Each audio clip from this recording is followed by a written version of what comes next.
Claro que é bom que tu tenha um lápis, uma caneta e um caderno por aí pra eu te pedir pra fazer algumas coisas, pra eu poder ver se tu tá entendendo ou não, tá bom? Tá. Então tá Eu bom. posso pegar rapidinho? Claro, vai lá pegar. Mãe. Beleza, sem pressa.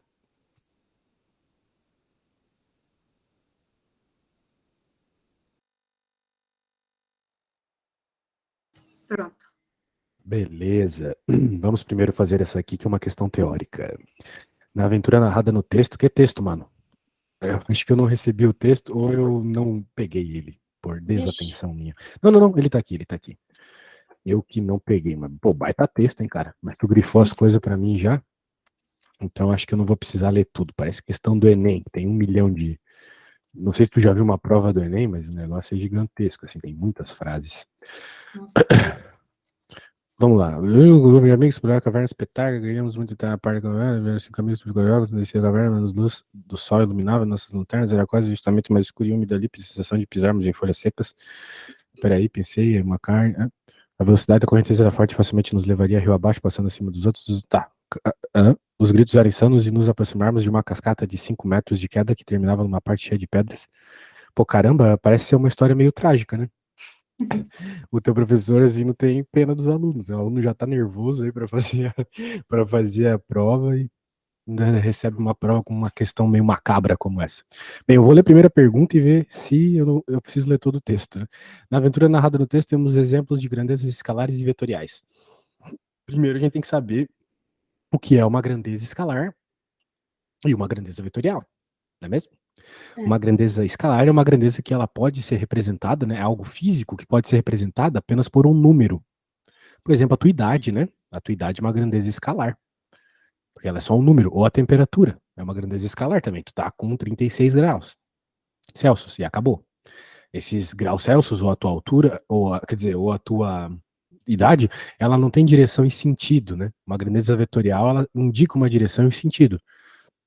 Por exemplo, quando você diz que está com uma determinada velocidade, falar um valor da velocidade, tipo 20 quilômetros por hora, não vai te dizer tudo sobre a velocidade.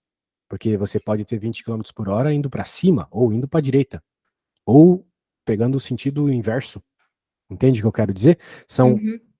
são grandezas que necessitam de mais informações para a gente entender por completo. Beleza? Então, nesse texto aqui, você deu uma resposta que não estava de todo errada, pelo que eu me lembro. Você falou, sim, velocidade escalar. É, meio que tá errado. Mas velocidade sim é uma das grandezas, né? Você podia ter dado meio pontinho aí, né? Porque apesar de a gente chamar de velocidade escalar, né? A velocidade em si, ela não é uma grandeza escalar. Tu pode reduzir ela para uma grandeza escalar, imaginando que ela tá que tu tá se movendo numa linha reta, né? E tu vai definir que para frente é positivo, para direita é positivo, para esquerda é negativo. Daí a gente fala, ó, isso é uma velocidade escalar. Normalmente a gente vai estar falando de velocidade média, né? Mas a velocidade em si, ela não é um escalar, tá bom? Porque vamos dizer que essa bola aqui, ela estava com uma determinada velocidade. Ninguém me impede da velocidade dela ser para essa direção e sentido. Entende o que eu quero dizer? Uhum. Beleza, então a velocidade por si só, ela é uma grandeza vetorial. Então a gente poderia dizer que por grandeza vetorial a gente tem a velocidade, porque ele citou velocidade em algum momento aqui, né? Olha só, ele falou aqui, em algum momento ele falou de velocidade, mas eu não lembro onde, mas eu li rapidamente. Você também leu porque você escreveu velocidade lá. Velocidade da cachoeira? Isso, exatamente. Tá bom? Se tu escrevesse velocidade escalar, talvez teu professor até aceita como certo o escalar, mas eu não aceitaria, porque velocidade é uma grandeza que tem módulo, direção e sentido. Outra que tem também é o deslocamento. Tem um momento ali que ele fala sobre deslocamento, né? Aproximarmos de uma cascata com 5 metros de queda. Tipo, essa queda, ela tem uma direção, é para baixo, né? Ela é vertical e para baixo. Então, se tu falou 5 metros, dizer 5 metros não exprime todas as informações que tem por trás dessa grandeza física, deslocamento, sacou? Tu tem que dizer que é vertical, porque é uma queda, né? Uma queda na vertical, concorda comigo? Uhum. Isso, e também é para baixo, porque se fosse vertical para cima, seria uma subida, não uma queda. Então, para descrever completamente o deslocamento, tu precisa de informações vetoriais, beleza? Uhum. Agora, escalar eu vi uma só, que é o tempo. Né? O tempo ele não tem sentido. O tempo vai sempre para frente, né?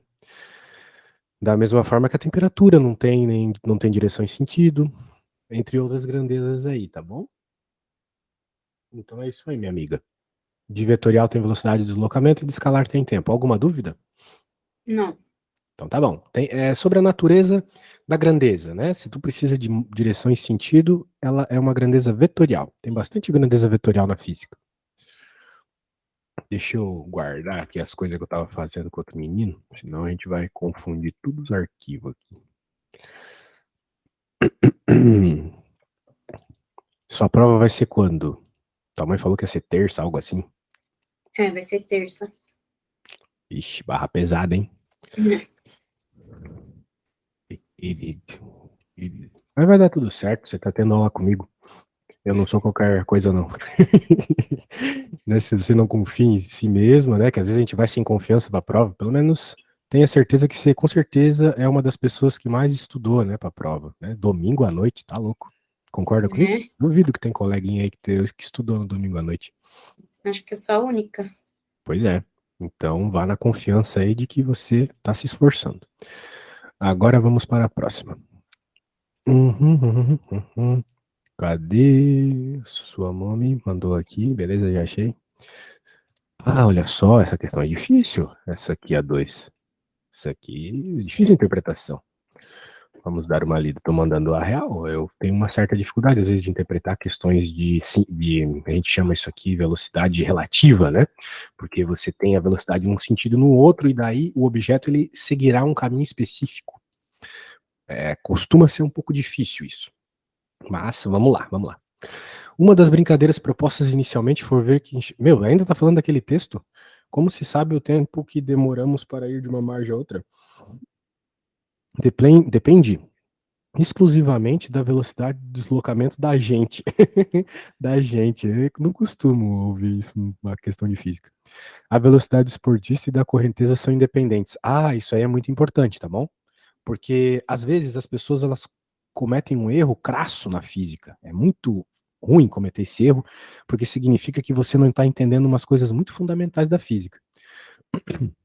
Por exemplo, digamos que você é a pessoa que está num pontinho aqui, moça.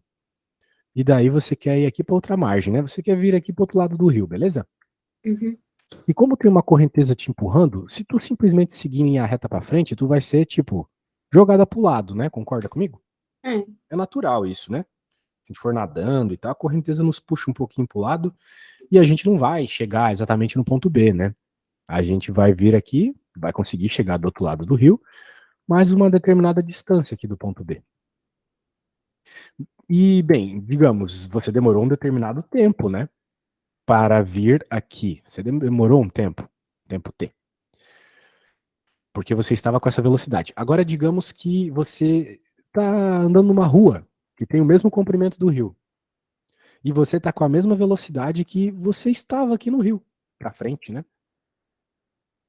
Surge a pergunta, eu vou te fazer essa pergunta, pode responder errado. Não é para ter vergonha de falar as coisas errado para mim, tem que ter medo de falar errado na prova, né? Que lá na prova vale nota. Comigo tá de boa. Se tu tiver com a mesma velocidade aqui, né? Mas isso é uma rua, não tem nada te empurrando pro lado, né? Não tem correnteza na rua. O tempo que tu vai demorar para chegar aqui é maior, é menor, é igual ao do rio? O que que tu acha? Eu acho que é menor. Acha que é menor? Vamos lembrar que a gente estava com a mesma velocidade do garoto, tá? Tu acha que é Uhum. menor?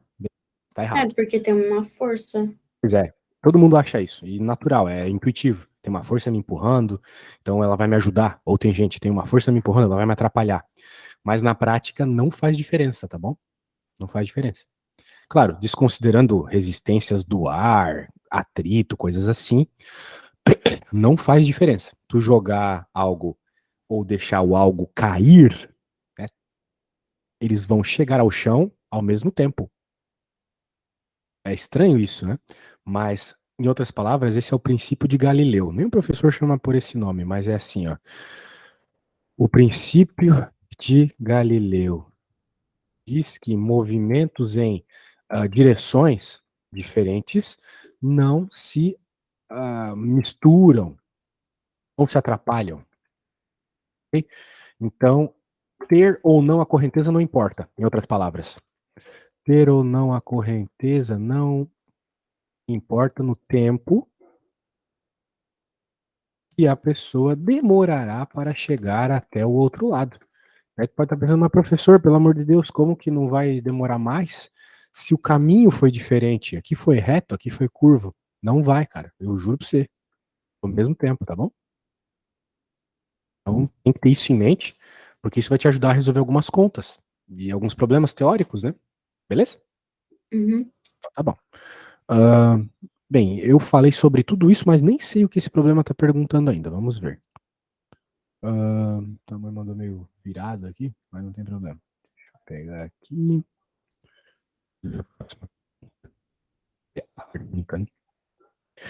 Qual foi o provável trajeto realizado pelo participante? Ah, meu Deus, eu já desenhei, né? Concorda comigo que o trajeto é mais ou menos esse? Uhum.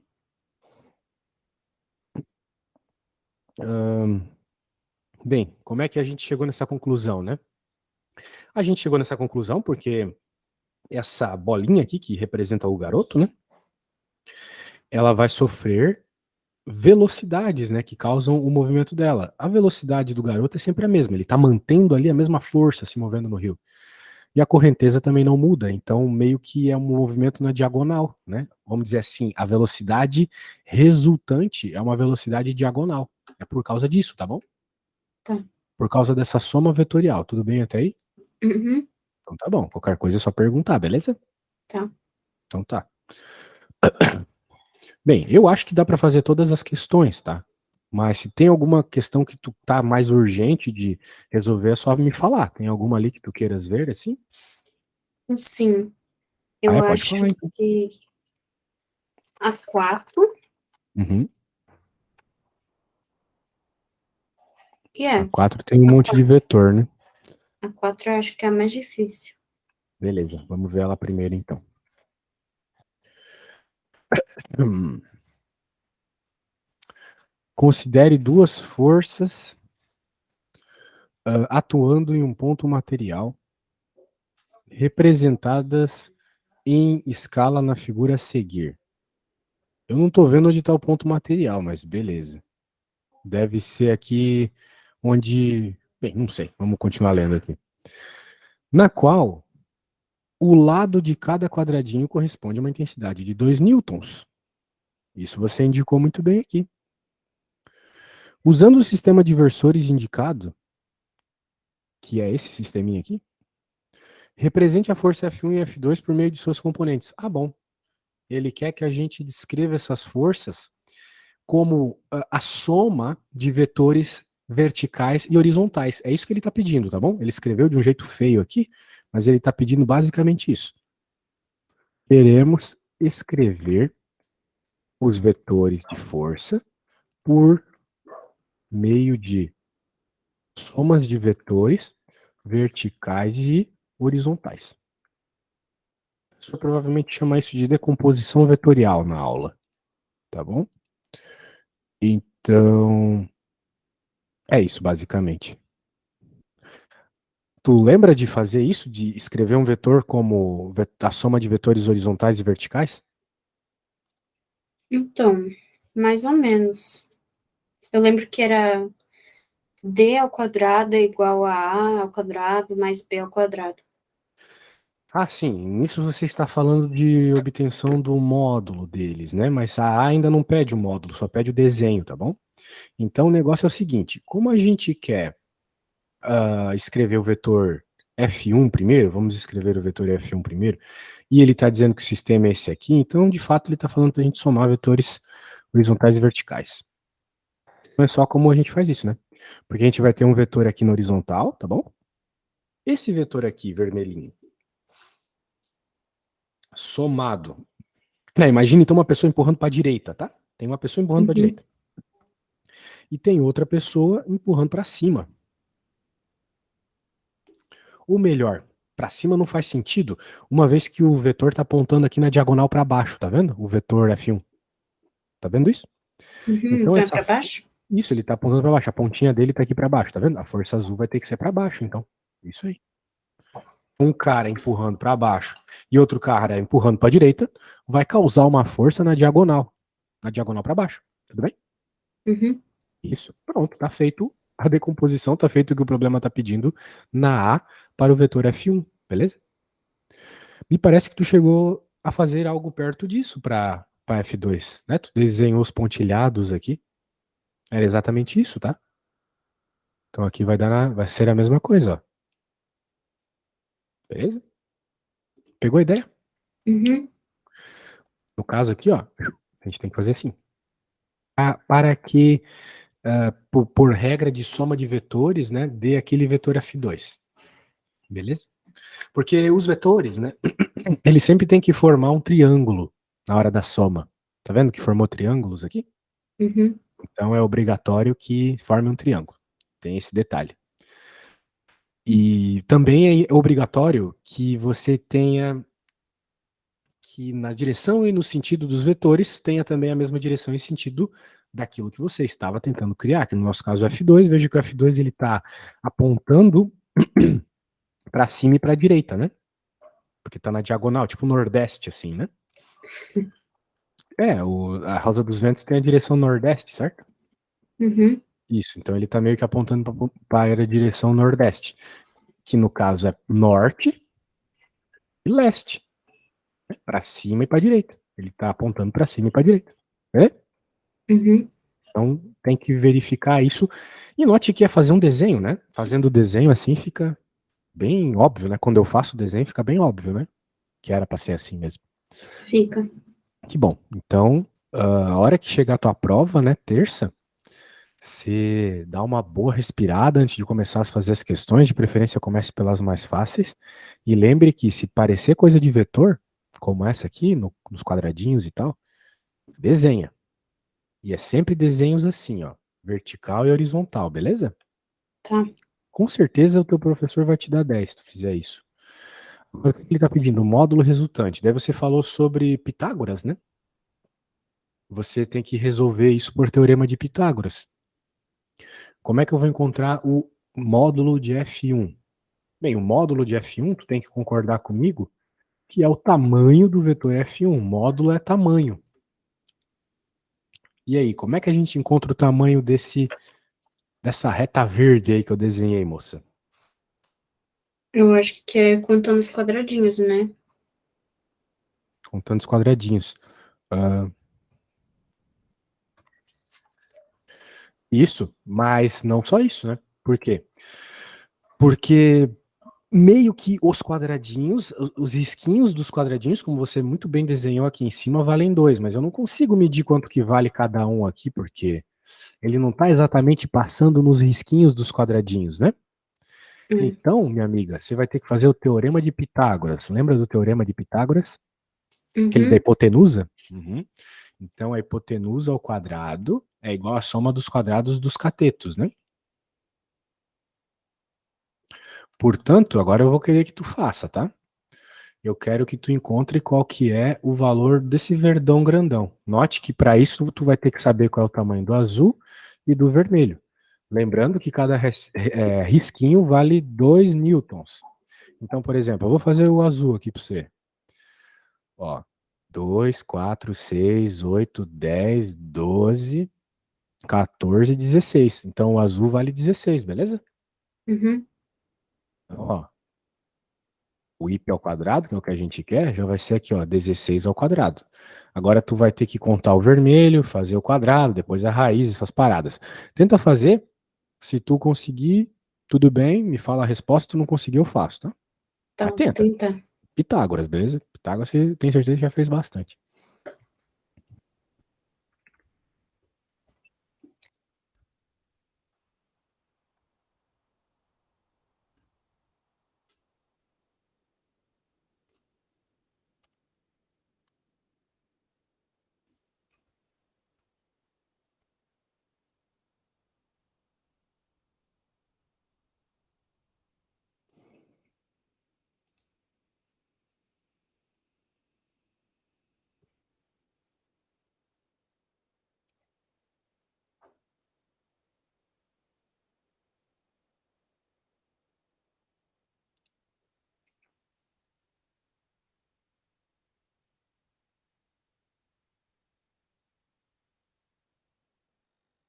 142?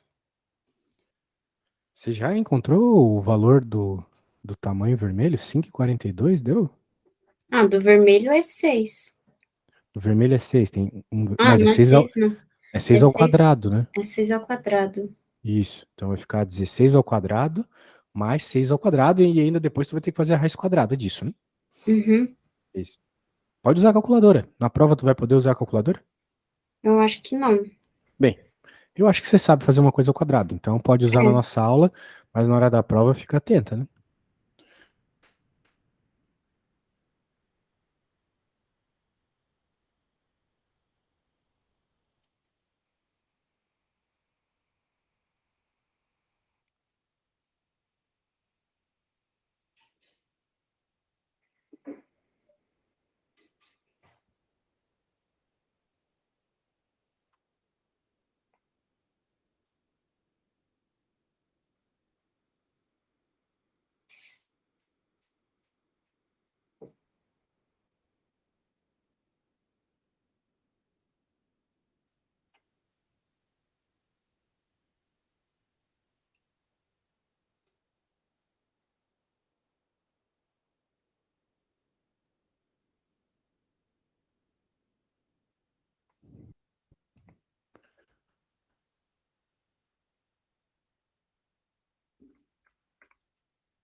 é 20?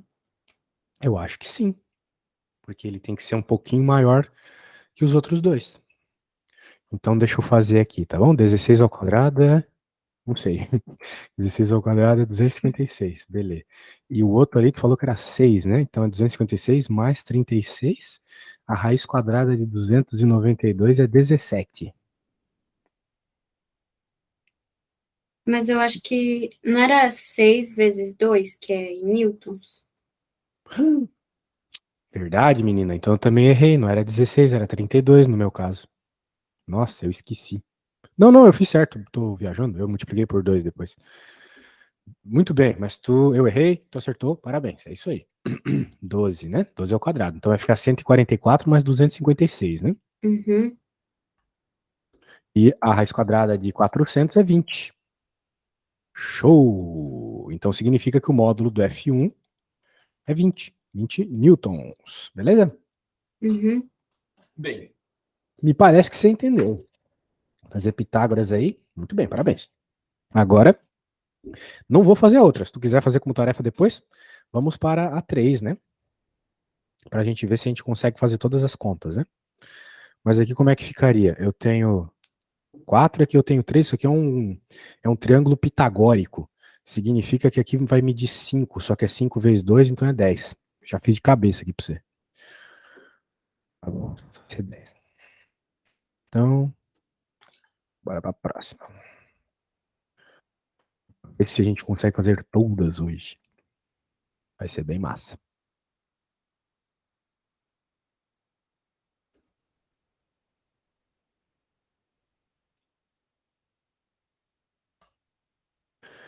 Deixa eu ver aqui.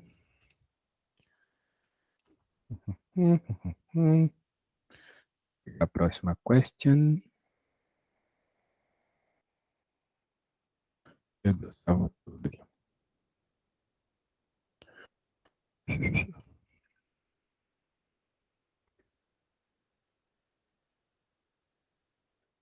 Meu Deus, que dificuldade de achar as coisas. Desculpa mesmo, tá? Que às vezes o meu PC dá uns problemas muito maluco. Eu acho. Eu acho que você pode pular 3, porque assim, a 3 é muito fácil. Show, é? Acho que não precisa. Então tá bom, menos mal. Assim que eu tô vendo aqui. Deixa eu pegar pra você. E considerando duas forças, F1 e F2, intensidades 8 e 6, determine os valores possíveis da força resultante entre F1 e F2. Intensidade da força resultante F1 e F2, quando Tem umas perguntas aí meio estranhas, né? Que não falou absolutamente nada além do módulo sobre as forças. Então, elas somando, se subtraindo, elas podem estar em dimensões diferentes e coisas assim. Sendo assim, temos que tomar muito cuidado para não supor coisas que podem não ser verdadeiras. Considerando as forças F1 e F2 de intensidade 8 e 6, determine os valores possíveis da força resultante entre F1 e F2. Isso é bem legal. Ó, vamos considerar a situação máxima, a situação onde tu vai ter o maior valor possível em módulo, que é, tu deve concordar comigo, quando as duas forças estiverem apontando para o mesmo lado, né? Uhum. Imagina eu e você empurrando algo, né? Se a gente empurrar para o mesmo lado, esse algo vai sofrer a maior força possível vindo de nós dois, né? Mas a menor força possível vai acontecer quando eu ou você estiver para um lado e a outra pessoa para o outro, né? Tipo, o que eu quero dizer com isso? A situação onde a força será mínima é quando tiver uma força para um lado e a outra para direção completamente oposta. Porque daí vai estar um contra o outro, certo? E as forças elas vão se anular, né? Uma pessoa empurrando para um lado e a outra para o outro, se anula as forças, certo? É. A força, o efeito da força é fazer as coisas se mexerem. Então a gente soma forças para fazer as coisas se mexerem, coisas mais pesadas se mexerem. Mas, né, se duas pessoas com a mesma força tá puxando uma corda, a corda fica praticamente parada. Uma coisa leve fica parada. Por quê? Porque as forças se anularam, ok?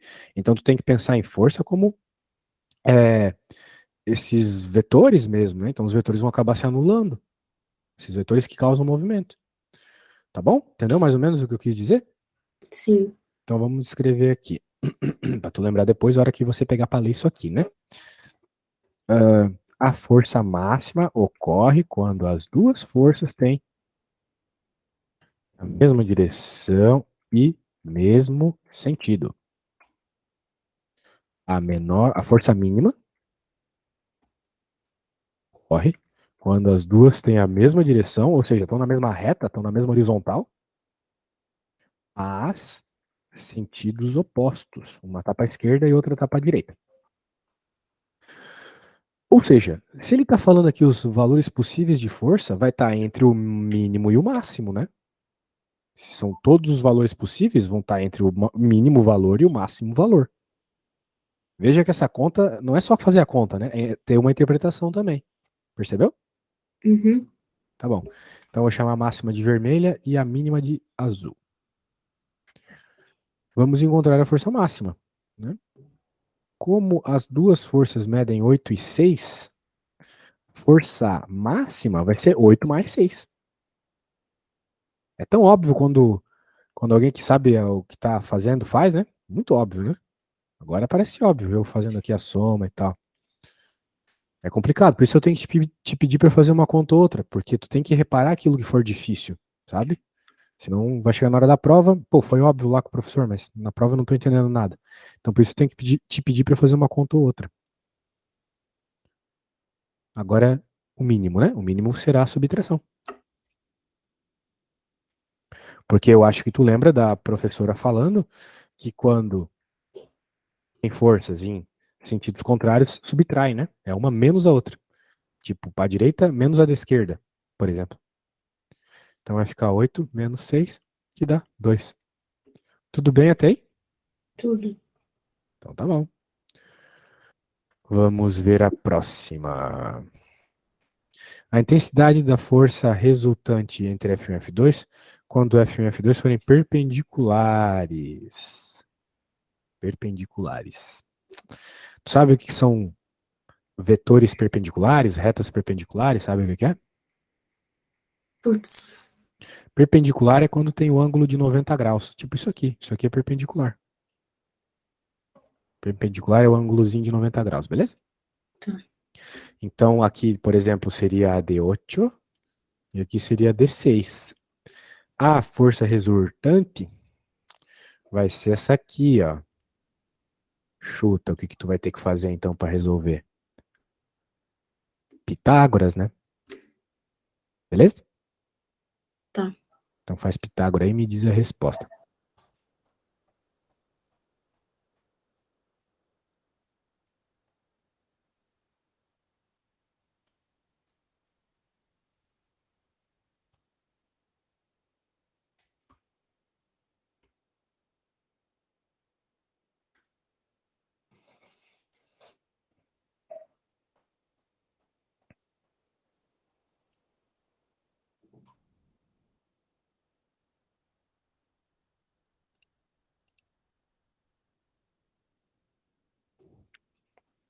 10? 10, exatamente. Esse aí é um triângulo pitagórico, mas são múltiplos de 3, 4, né? Então, porque 6 é 3 vezes 2. 8 é 4 vezes 2. Então a hipotenusa vai ter que ser 5 vezes 2. Isso é uma manha, né? É um cheat que a gente usa para resolver mais rápido. Quando a gente tem catetos que são múltiplos de 2, múltiplos de 3 e 4, a hipotenusa vai ser múltipla de 5. Tu pode sim fazer pelo teorema de Pitágoras, foi o que você fez, mas se você lembrar disso na hora da prova, vai agilizar a tua vida. Vamos ver a próxima. A intensidade da força resultante, F1 e F2, quando eles formarem um ângulo de 60 graus. Então agora não é mais um ângulo de 90 graus, né? Agora é 60. Então quando a gente tem um ângulo de 60, a gente não tem um triângulo retângulo. A gente tem um outro triângulo, não é retângulo. Por exemplo, aqui está mais ou menos 60. Acho que dava para eu um pouquinho acima.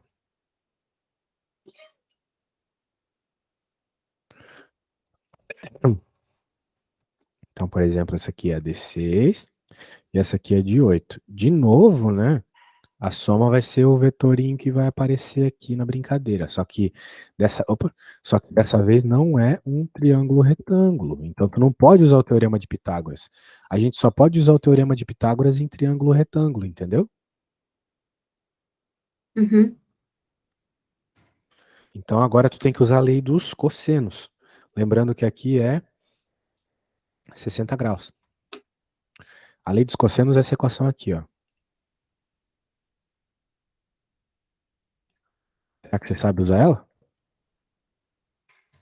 Percebe Sim. que a parte inicial aqui é igual Pitágoras, tá vendo? Então você já tem que esse mano aqui é 100, né? Essa primeira parte aqui é 100. Daí tu só tem que colocar essa outra parte aqui ainda. 2 vezes o F1, que é o 8, F2, que é o 6, vezes o cosseno do ângulo entre eles, que é 60. E cosseno Sim. de 60 é 0,5, beleza? Tá. Então, faz aí e me diz a resposta quando você chegar nela.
Vixe, deu 12,1655.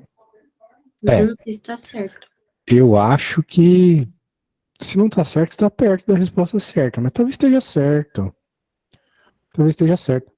Você fez a raiz quadrada e tudo? Uhum. Raiz quadrada de 148. Parece que tá certo. Bem, como eu falei, aqui primeiro vai ser 100, da própria teorema de Pitágoras. Daí aqui vai ficar 2 vezes 8 vezes 6 vezes meio, né? Porque o cosseno 60 é meio. Então vai ficar 100 mais 8 vezes 6, 48. 148. Tu fez a raiz quadrada de 148? Uhum. Você tá certa. Isso mesmo. Show de bola, menina. Tá indo bem. Viu? Fazer uns desenhinhos e dar uma boa interpretação. Uma respirada funda aí sempre ajuda a entender o que o problema está pedindo. Deixa eu pegar aqui a próxima. Essa era a 5. Baixar aqui, que se eu ficar vendo essa imagem girada não vai dar certo. Agora sim, tem um desenho de um mapa de São Paulo. E tem uma paradinha aí, vamos ver.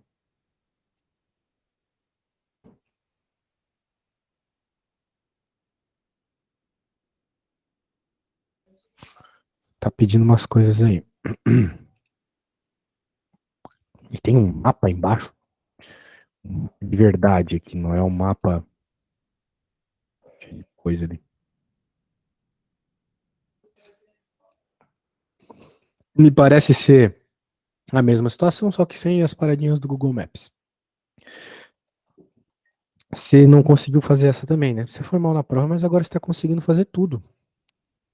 Tô feliz com isso. Eu acho que só faltava tu ter tipo uma orientação durante as coisas da escola, né? Porque às vezes a gente vai pra aula e acaba não entendendo nada que o professor fala na aula, né? Uhum. Daí vira uma perda de tempo desgraçada, né? Porque, meu, pensa, a gente fica 4. Tu fica quantas horas na escola todo dia? Putz, das 7 até 5 Meu da Deus. tarde. Já pensou ficar tudo isso por anos e anos e não aprender muita coisa em sala? Por isso que é bom ter uma orientaçãozinha, tipo, se eu te desse aula pelo menos uma vez por semana pra gente ver as coisas que o professor passou e fazer as tarefas juntos, você vai aproveitar bem melhor o tempo, né? É, seria bem melhor. Eu acho que vale a pena, porque às vezes a gente, né, imagina, por isso que existe professor, né? Se tu tentar aprender a tocar violão, talvez tu consiga sozinha, mas vai demorar muito mais do que com alguém te orientando. E para estudar é assim, às vezes a gente se prende num detalhe bem pequeno e ele é o detalhe necessário para todas as outras contas. Daí a gente não consegue estudar, né? Fica viajando naquilo, não vai. Agora, com alguém que sabe te orientando, ajuda bastante. Então eu vou falar com tua mãe lá sobre a gente ter pelo menos uma aulinha por semana. Beleza. Tal distância é um deslocamento escalar ou vetorial? A distância que ele está falando aí. Daí você apontou como escalar. Por que que tu pensou que era escalar a resposta? Nossa, eu Você, nem lembro. Eu você acho que eu, tipo, marcou aqui. chutei, assim, sabe? Aham. Bem, você tem que ver que essa pergunta aqui ela é meio capciosa mesmo. Porque eu não sei do que ele está falando exatamente aqui. Eu acho que a distância que ele está falando é essa distância aqui, né? É. Então é uma distância escalar, porque ela vai somando cada pedacinho, sabe? Beleza?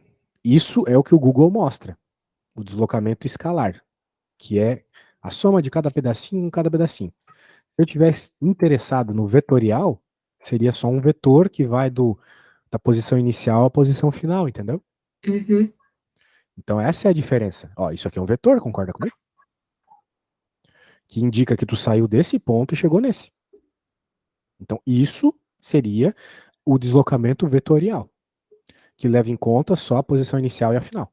Mas o Google mostra como resposta aqui, os 5,3 quilômetros, cada sominha aqui, cada pedacinho. Então, cada pedacinho é escalar. Um vetor que vai da posição final à inicial, vetorial. Tudo bem? Tudo. Então, identifique isso na hora da prova, hein? É fácil de acertar essa. Qual seria a velocidade média escalar em quilômetros por hora? E não sei se acertou. Como é que a gente encontra a velocidade média escalar? Não Bem, se eu te sei. pedisse a equação da velocidade média, você saberia me dizer? Uh-uh. A velocidade média, Repouso, né? repouso? Como assim repouso? Sei lá. Velocidade média de deslocamento por tempo, tá? Ah, Por isso tá. que a gente fala quilômetro por hora, porque o deslocamento, a parte de cima é quilômetro, de modo geral, né? E a parte de baixo, o tempo é em hora, sacou? Por isso que a velocidade é em quilômetros por hora. Então aqui, a gente, como está interessado no escalar, tem que ver qual foi o deslocamento escalar. Que eu, pelo que eu estou vendo aqui, é 5,3 quilômetros, certo? Isso. Eu não estou vendo direito, mas talvez seja isso. Então, 5,3 quilômetros foi o deslocamento. Delta S significa deslocamento. E delta T significa tempo, variação da posição, variação do tempo. Então, o tempo que demorou para ocorrer o processo todo, eu não sei, né? Sei lá, tá aparecendo 24 minutos aqui. É esse que a gente tem que usar, será? É 39. 9 minutos? É. Bem, se a gente quiser a velocidade em quilômetros por hora, eu não posso deixar em minutos, certo? Você, você sabe passar, você sabe passar de quilômetros por hora para metros por segundo? Não. Não mesmo? Calma. Metro por... Quanto? Ah, desculpa, na verdade eu falei besteira. Ah, focando aqui, desculpa. Eu quero saber como é que a gente passa de minutos para horas. Você me falou que são 39 minutos, né? É. A gente precisa passar para horas, porque senão a gente não vai ter em quilômetros por hora, certo?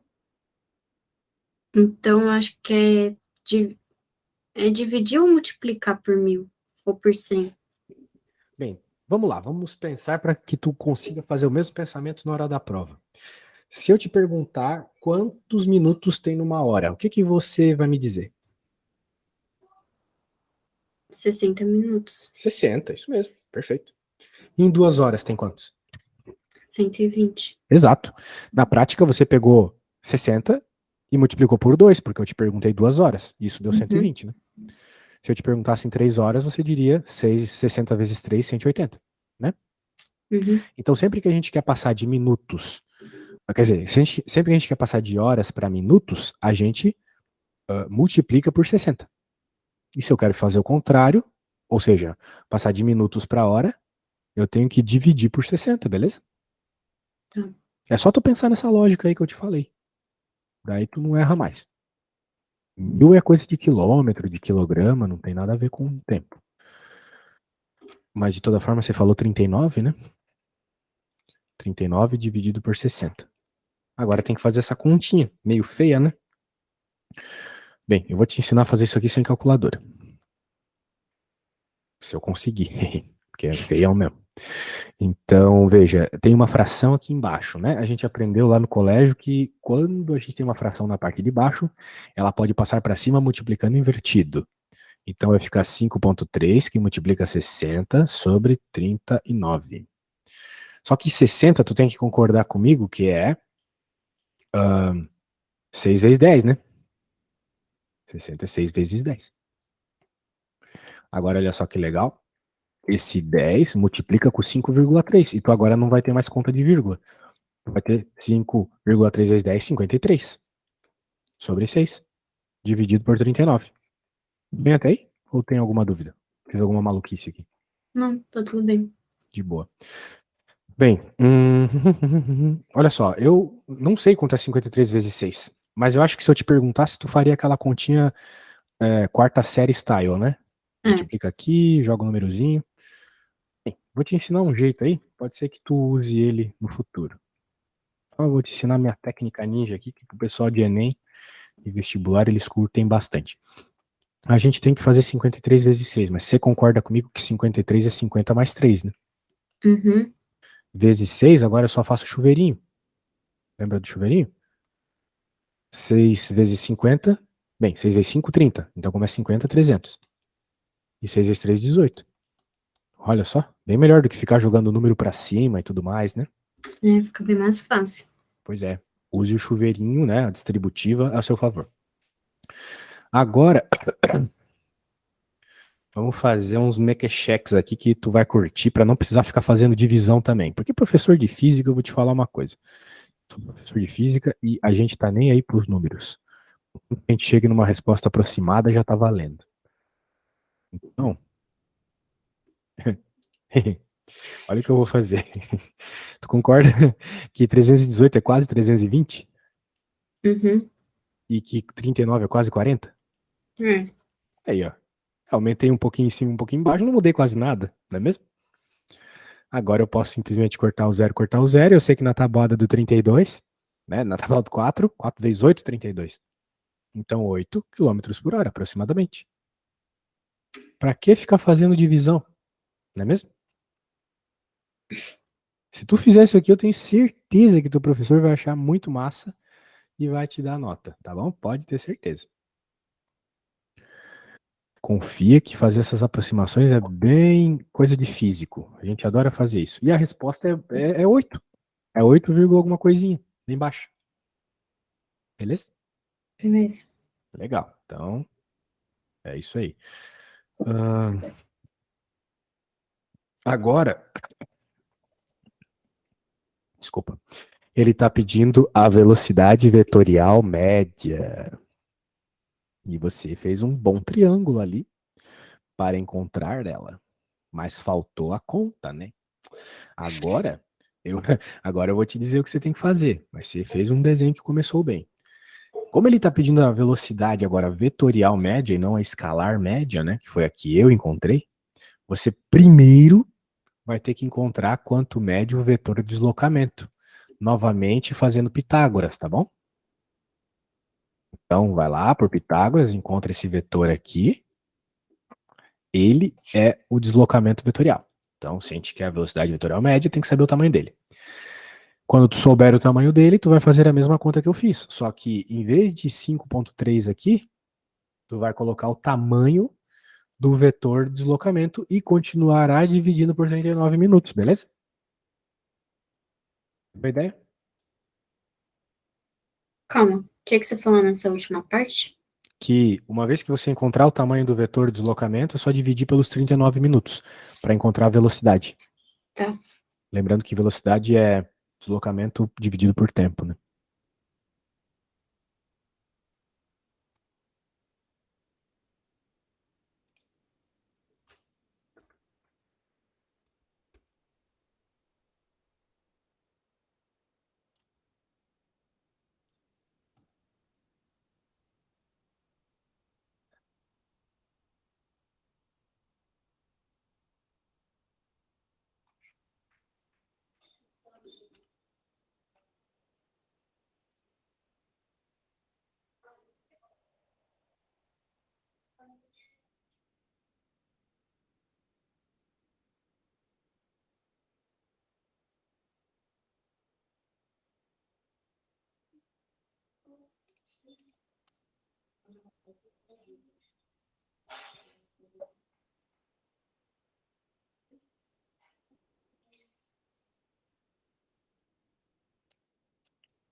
Eu não sei se tá certo, mas deu 12,82.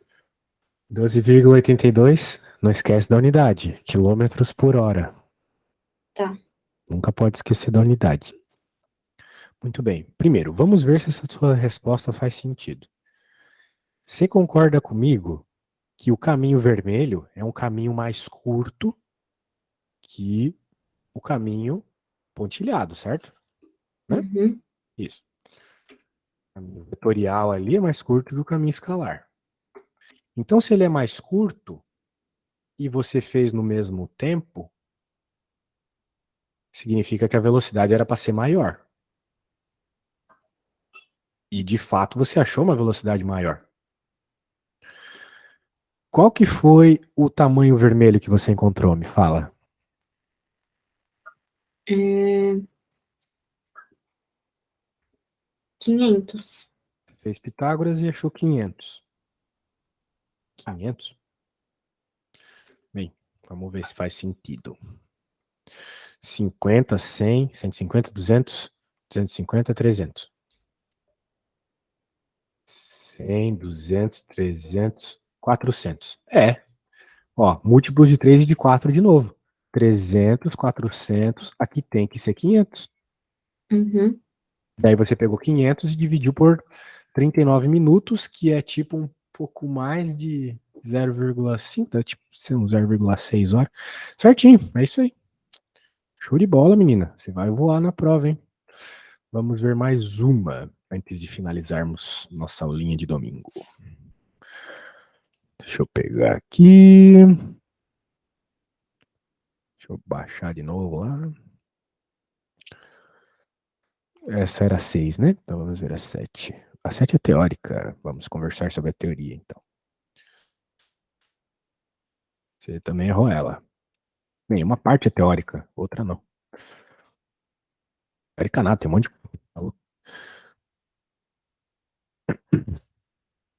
Cidades A e B estão localizadas às margens de um rio com seus decks para embarque e desembarque passageiros, estão separados por uma distância de 2.000 metros. Então é aquela velha história do rio, ó, mas vi que você fez um desenho, mas o primeiro erro é que esse desenho está muito pequeno. Nenhum professor gosta de desenho pequeno. Você tem que imaginar que nós, professores, a gente já leu muito e já passou dos 30. Então nosso olho já tá uma droga, entendeu? Quanto maior for o desenho que você fizer, melhor. O professor adora desenho grande, beleza? Usa isso a teu favor na hora da prova. Então a gente indica aqui que o tamanho, de acordo com o que tu desenhou e o que eu vou desenhar também, 2.000. Vou colocar aqui 2.000 metros, 2 quilômetros, né? O que mais nós temos, minha amiga? Considere ainda que o rio possui margens paralelas e correnteza com velocidade constante de 3 metros em relação às margens. Então a gente tem um vetor velocidade para cá de 3 metros por segundo, é isso? Isso aí. Vamos chamar de VC, velocidade da correnteza. Olha só como um desenho já vai deixando as coisas mais claras, né? Grande. E de preferência usa uns lápis de cor, umas coisas assim. Um barco motorizado tem velocidade constante de 5 metros por segundo em relação às águas do rio. Então a velocidade do barco é para cima, ele vai querer ir para o outro lado, né?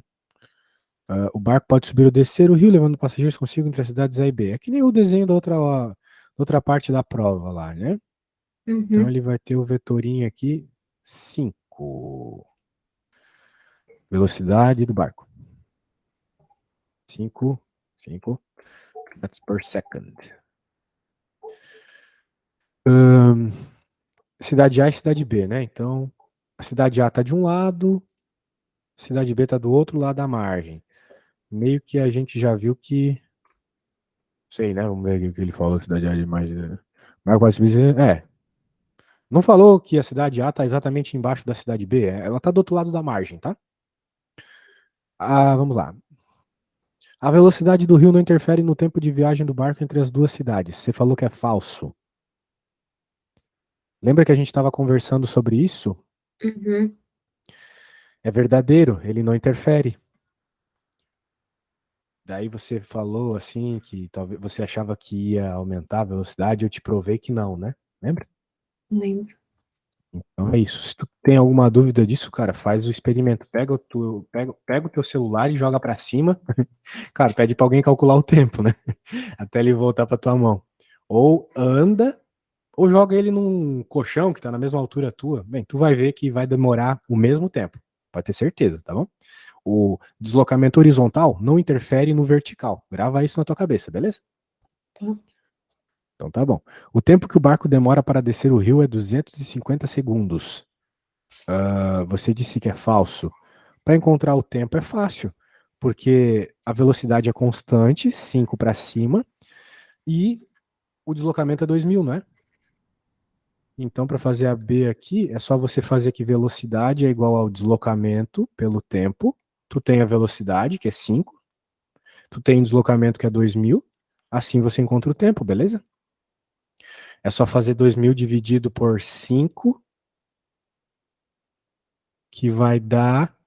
Quanto que dá? 400, né? 400 segundos. Ai. Oi. Só um segundo. Só um segundo, tá? Só um segundinho. Beleza.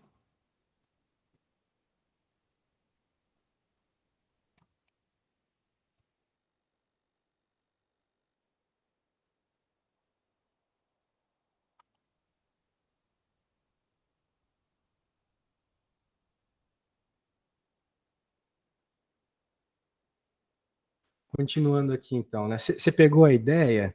Como o tempo depende só da velocidade vertical, a ideia é só fazer a velocidade vertical na conta. Beleza? Uhum. É isso. Então a gente achou 400 segundos.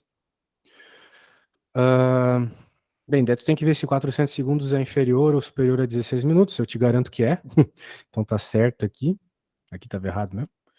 A velocidade resultante do barco na subida é 5 metros. Bem, daí tá errado, né? Porque a velocidade resultante vai ser a velocidade diagonal do barco. Que vai ser um negócio assim, tá bom? Que soma a velocidade para cima e a velocidade para direita. Aí chuta o que tu vai ter que fazer? Pitágoras. De novo. De novo. E, finalmente, a velocidade resultante do barco na descida é 8. Daí, bem, na descida e na subida, não tem diferença nenhuma. A resposta vai ter que ser a mesma da 4, tá? Basicamente é isso. Beleza? Beleza. Então tá, infelizmente eu não posso ficar mais contigo hoje, mas espero ter te ajudado, tá bom? Ajudou muito. Que bom. Qualquer dúvida, só falar lá com a sua mãe e tal, a gente marca outra, mas se bem que meus horários estão meio ferrados. Mas espero ter te ajudado, vou mandar tudo que a gente fez e logo que eu tiver o vídeo eu coloco no YouTube e tu pode assistir, tá bom? Beleza. Então tá bom.